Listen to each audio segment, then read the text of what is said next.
Imagine ceci. Tu ouvres les yeux, il fait encore sombre dans ta chambre, mais ta main cherche instinctivement ton téléphone. Une lumière bleutée éclaire ton visage fatigué, tandis que tu fais défiler les notifications. Encore 5 minutes, puis 10, puis 30. Tu n'as même pas encore quitté ton lit, et pourtant, les réseaux sociaux t'ont déjà aspiré dans leur monde. Comme tes amis, les réseaux sociaux sont devenus une force puissante qui dicte comment tu passes ton temps. Ils façonnent tes pensées et affectent même ta santé mentale. Mais tu es incapable de résister à son charme. Bonjour et bienvenue sur ma chaîne Shelba Mindset. Ici, nous traitons de l'immobilier, du développement personnel et de l'investissement en bourse. Si vous avez de l'intérêt pour de tels sujets, alors abonnez-vous pour ne pas rater les prochaines publications. Aujourd'hui, écoutons l'histoire de Tamo et les réseaux sociaux. Tamo a 16 ans. Comme beaucoup d'adolescentes, elle passe des heures sur son téléphone, principalement sur les réseaux sociaux. Au départ, tout cela semblait anodin. Un moyen simple et agréable de rester en contact avec ses amis, de partager des instants de sa vie. Mais, sans qu'elle s'en rende compte, quelque chose a changé. Chaque matin, avant même de poser un pied hors du lit, elle attrape son téléphone et ouvre Instagram. Son fil d'actualité est saturé d'images de filles à la beauté irréprochable, de voyages idylliques, de réussites éclatantes. En regardant ces images, elle ne peut s'empêcher de se comparer. Son reflet dans le miroir lui paraît fade.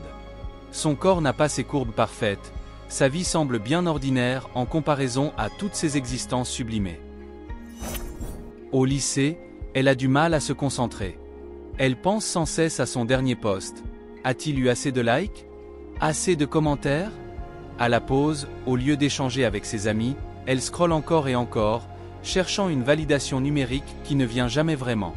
Puis, le soir, une fois sous sa couette, elle tombe dans le piège des vidéos infinies. Chaque contenu en amène un autre, et un autre encore.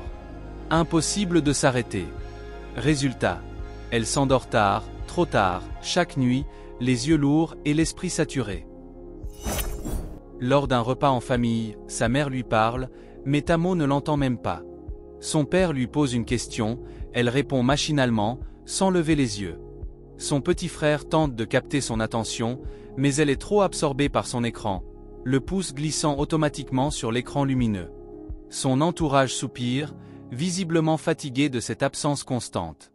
Alors, sa mère finit par dire d'un ton plus ferme. Tamo, pose ton téléphone. Elle lève les yeux, agacée. Mais, en croisant les regards autour d'elle, quelque chose la frappe. Elle est là physiquement, mais mentalement à des kilomètres. Depuis combien de temps n'a-t-elle pas vraiment échangé avec sa famille? Depuis quand ses soirées se résument-elles à une bulle numérique où elle s'enferme, prisonnière d'un monde qui ne la voit même pas? Ce soir-là, elle prend une décision. D'abord, elle limite son temps d'écran. Elle désactive les notifications, désinstalle certaines applications. Les premiers jours sont compliqués. Son téléphone l'appelle, l'envie de vérifier les réseaux est presque irrépressible. Mais petit à petit, quelque chose change.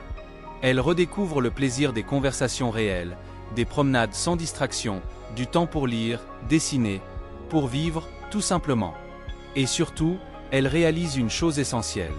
Sa valeur ne se mesure pas en likes ni en abonnés. Conclusion.